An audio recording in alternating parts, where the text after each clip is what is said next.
Muita novidade nesse dia de hoje sobre o nosso Palmeiras, galerinha. Porque a camisa, o Palmeiras vai ter 150 milhões em patrocinadores. Não, o Palmeiras já tem 150 milhões em patrocinadores. Porque ele tem o Sporting Bet que vai chegar e a Puma que já gasta 50. Isso aqui é um patrocínio. Não é. Fornecer camisa. Não, fornecer camisa é patrocínio. Porque senão o Palmeiras ia lá no braço. Deve ter dinheiro também. Da Puma? Claro que tem. É isso que eu tô falando. É um patrocínio. Não, são 50 milhões. É material. E uma grana.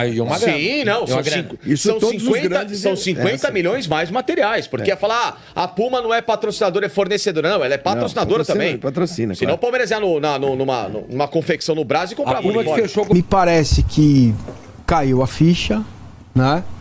O Palmeiras fechou este ano com 1 bilhão e 200 e a perspectiva para 25 é 1 bilhão e 400 de chegar lá, neste valor, mesmo com premiações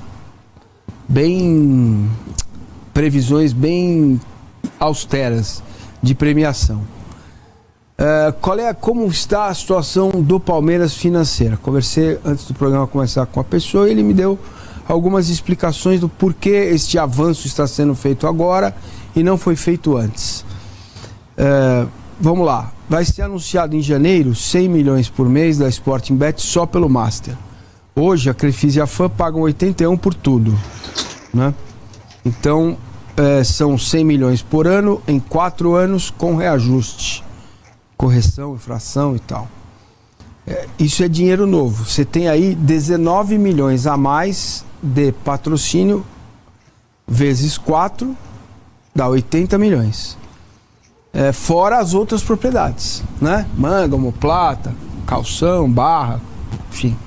TV Palmeiras, que hoje é um produto. Você tem isso ainda que não tem informação, mas imagino que até abril, maio, esteja tudo, a camisa do Palmeiras esteja toda fechada. Essa é uma questão importante a ser colocada. A outra, o Palmeiras hoje tem uma situação, um método de organização financeira que coloca as dívidas em 2 aspectos. Primeiro é a dívida barra investimento e a segunda é a dívida podre. Dinheiro mal gerido lá atrás e que você tem que pagar. Esta aqui, a dívida podre do Palmeiras é baixíssima. Baixíssima. E é isso que asfixia São Paulo, Corinthians, Vasco, Internacional. O que é dívida podre? Você tem empresário lá para trás para pagar, jogador que já saiu, dinheiro da venda já entrou, né? E isso vai ficando um bolo que vai te asfixiando a ponto de você não poder fazer esta dívida aqui, que é o investimento, que é o jogador, agentes, contratação, direito econômico e que vai, claro, tem aqui um risco, o jogador pode não dar certo, mas esta dívida também está equacionada. O Palmeiras tem recursos. Por exemplo, a parcela do Flaco Lopes eram 3, já vai cair a 3ª. A parcela teve um outro jogador que ele citou o nome que eu esqueci agora também. Está tudo provisionado. Do Aníbal, perfeito, lembrou, do Aníbal. Está tudo provisionado, não há dificuldade. E essas contratações que o Palmeiras está fazendo também serão pagas em 3 parcelas, 3 pagamentos e tal, anuais. Por exemplo, o Palmeiras tinha uma amarração com o Inter e vai colocar em caixa agora 40 milhões pela venda do Wesley. Tem mais um zagueiro que vai ficar no futebol italiano, o Palmeiras vai manter 40%, são mais 2 milhões de euros, mais 10 milhões de reais. Então, do Facundo, por exemplo, que foi 170, já é 120. Vocês percebem como a coisa vai entrando num equilíbrio? Dívida podre, o Palmeiras tem a Samsung, que é uma dívida antiga que vai ser paga parcelada também.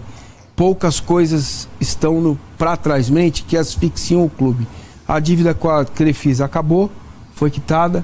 Então o Palmeiras tem condições de nos próximos 3 anos manter o investimento. Outra coisa importante, a folha não cresceu. A folha se manteve. Pelo contrário, agora vai ter um respiro na folha. Ela não vai aumentar, ela vai ser mantida e você tem receitas novas, dinheiro novo. Aí é que vem o equilíbrio para você poder oferecer X tanto aí, milhões no Paulinho, contratar o Facundo e tal.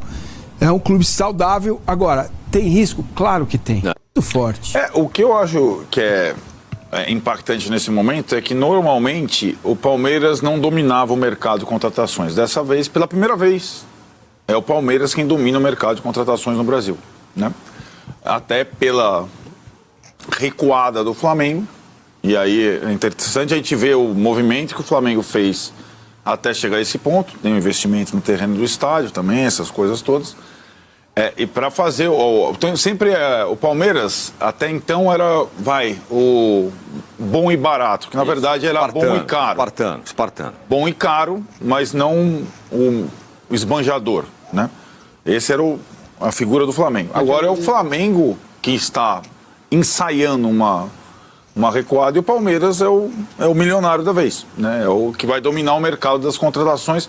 Isso também inverte um pouco as expectativas e cobranças sobre o time, sobre o desempenho, sobre a questão toda, que ficou muito nas costas do Flamengo esse tempo todo. Ou ganhar tudo,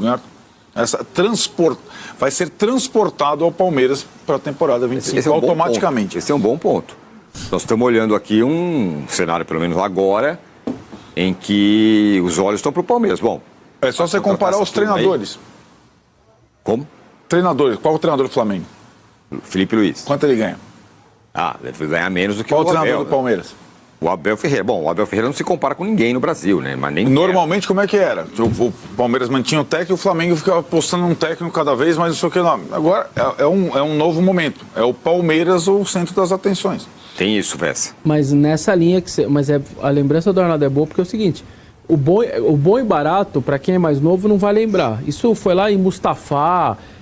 A gente estava falando de jogadores de graça, do interior. O bom e barato, por isso que ele meteu aspa, é 9 no Maurício, 9 de euros. É pouco ou não? É muito dinheiro também.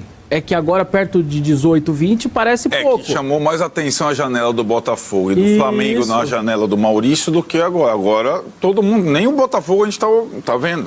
A gente está olhando, mirando o Palmeiras, né? Exato. Acho que vai trazer uma responsabilidade em cima do Abel. Claro. Automática. Agora chega de falar que era o jogador pronto, né? Não, assim, se confirmar tudo isso aí, eu acho que ele tem agora que mostrar o que ele pode fazer, né? Porque qual foi a característica do Abel até aqui? Ele sempre falou isso. Fazer o máximo com os recursos que tem. Lembra? São frases dele, tá no livro. Ele sempre potencializou jogadores que estavam ali, que não estavam tão bem. Muitos casos. Rafael, Veiga são 2 exemplares. São 2 exemplos, para mim, muito claros. O Rony, ele não teve centroavante, ele não tinha centroavante. Que improvisar o Rony. Entendeu? E o Rony deu certo naquela época. Então agora acho que ele vai ter, finalmente, aquilo que ele sempre desejou. Jogadores de qualidade, principalmente no ataque, que esse foi o maior problema do Palmeiras este ano. Um ataque ineficaz, com chances criadas num nível altíssimo e aproveitamento de Z4 em termos de eficácia, como ele mesmo falou, né? Então ele teve um atacante, o Rony, que já está completando 4 meses sem fazer gol, também acabou o ano, né? 3 meses e pouco, vai. Não vale computar Exato. O período das férias, essa crueldade, vai. É maldade. 3 meses e tal, 100 e poucos dias sem fazer gol. O Flaco ficou 30 dias sem fazer gol. Então, acho que isso vai estar muito implícito no trabalho dele já no estadual. Porque a torcida do Palmeiras vai querer ver esses caras em campo, né? Não vai ver o Paulinho só em abril, mas vai ver se trouxer o André, as outras trouxer um 9, enfim, vai ver esses caras em campo e aí é com ele, porque ele vai ter, se esse time que eu falei aqui se confirmar, o meio campo com Aníbal, Andrés, Estevão por dentro, Facundo, Paulinho do outro lado e um centroavante, pode ser o Flaco, enfim, espero que seja outro bom, acho que dá para investir ainda num 9 bom. você vai ter no banco, olha o banco, Rios, Maurício, Veiga, Felipe Anderson. Você ganha um elenco em condições de... Está surgindo aí a cada dia informação daqui e dali. O Palmeiras tem interesse no Matheus Pereira. Palmeiras não sei o que, isso e aquilo. Palmeiras está contratando todo mundo. Sobre o Matheus Pereira, informação que vem do Cruzeiro é a seguinte. Aquela história de jogador inegociável, isso aí já ficou há alguns anos atrás, né? Porque não existe jogador inegociável, né? Sejamos bem sinceros. Mas a informação é a seguinte, o Cruzeiro, se alguém tiver interesse no Matheus Pereira, o Cruzeiro conta com o Matheus Pereira, está nos planos do Departamento de Futebol, Comissão Técnica, e quem seria maluco de não ter o Matheus Pereira nos planos, né? Entregou 26 participações em gols em 2024.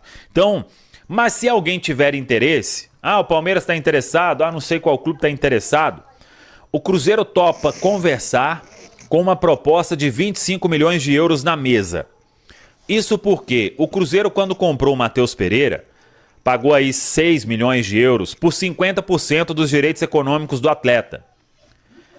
E o Cruzeiro tem 50%, então não tem como o Cruzeiro vender pelo mesmo preço que comprou com um jogador muito valorizado, né? O Cruzeiro apostou no Matheus Pereira, o Matheus Pereira quis vir pro Cruzeiro e agora o jogador tá muito valorizado, ainda mais nesse mercado maluco aí que tá todo mundo valendo uma fortuna. O Matheus Pereira, com a qualidade que tem, não vai valer? Então é por isso que o Cruzeiro tem como pensamento, alguém quer tentar conversar sobre 25 milhões de euros para abrir conversa.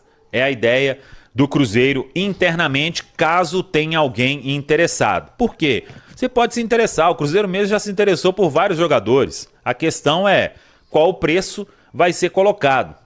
Por exemplo, o zagueiro do Bruges, ele é inegociável? Não é. Só que a pedida foi muito acima. Então o Cruzeiro entende que tem alguém interessado, o mercado está falando muito, 25 milhões de euros na mesa. Se quiser abrir conversa, é a posição do clube para a situação do Matheus Pereira. Fala pessoal, tudo bem com vocês? Bora atualizar o mercado porque tem Vitor Roque no Palmeiras. Aliás, Palmeiras está on fire nesse mercado da bola. Estou realmente surpreso com o mercado do Palmeiras, que ainda não efetivou grandes contratações, a não ser a do Facundo Torres, que é essencialmente um ótimo jogador da Major League Soccer, muito assediado por várias equipes, 24 anos, uruguaio, um ponta, ótimo jogador. Não é talvez o nível de jogador que empolgue o torcedor e também não é daquela... É um pouco, mas não é tanto daquela característica do Palmeiras nos últimos anos de apostar em atletas mais jovens para serem formados. O Facundo Torres está pronto. O Palmeiras não pagou barato, 12 milhões de dólares, e está procurando investir no mercado. Tanto que a gente está citando aí os nomes especulados, né? O próprio Paulinho, o Andréas Pereira, e agora surge o nome de Vitor Roque. Vitor Roque. Cara, esse moleque ia jogar demais no Palmeiras. Ele tem só 19 anos, foi vendido como uma das maiores vendas do futebol brasileiro da história para o Barcelona, 40 milhões de euros, mais alguns gatilhos e tudo mais. O Vitor Roque, que não conseguiu se adaptar lá, também tem aquela coisa, às vezes o cara chega, o treinador não gosta, fica treinando em separado e tudo mais, foi emprestado para o Real Betis, que o meu amigo Denilson conhece muito bem. Emprestado ao Real Betis, ele tem 22 jogos e 6 gols apenas. Não tá tão bem assim, mas a gente sabe do que esse menino pode fazer. A gente chegou em algum momento a falar dele na seleção brasileira principal e na rivalidade ali com o Endrick e tal, né, de que o Vitor Roque talvez estivesse mais maturado, mais pronto. O Endrick também está tendo dificuldades para ter uma regularidade no Real Madrid, não tem como ser diferente, né? Com o Vini Júnior, o Rodrigo, Mbappé, Bellingham, é difícil jogar, e eles têm apenas 18 anos, o Vitor Roque tem 19, e assim, no Brasil ele deita, gente, deita, e no Palmeiras, time estruturado, não tenho nenhuma dúvida.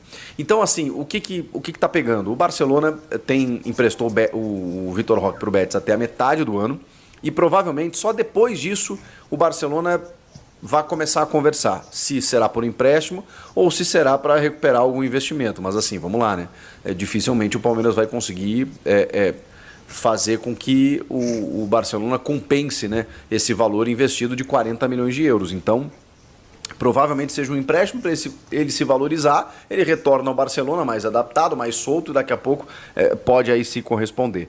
Só que aí só metade do ano. Então resta saber se o Palmeiras vai esperar, não vai, porque aí termina o contrato dele com o Betis. O fato é, gostei, é assim que funciona. Você tem que mirar os melhores. E pelo menos consultar, qual é a situação, vou ter que comprar, será que por empréstimo, qual é o modo de negociação, eu valorizo o teu cara aqui, quer que eu mande algum jogador para ir, sabe, aquela coisa ali que pode ser conversada. Falando ainda sobre o Palmeiras, o Paulinho cada vez mais encaminhado, né? Apenas agora aquela burocracia da troca de contratos e tudo mais para definir, e também as idas, né, do Gabriel Menino para o Atlético Mineiro e também do volante Patrick, menino da base, que já se despediu dos companheiros também. Esses dois, mais 117 milhões de reais o Palmeiras está investindo para ter o Paulinho. Que loucura, hein? Que investimento! O Galo queria 25 milhões de euros, né? Pelo menos está conseguindo 18, mas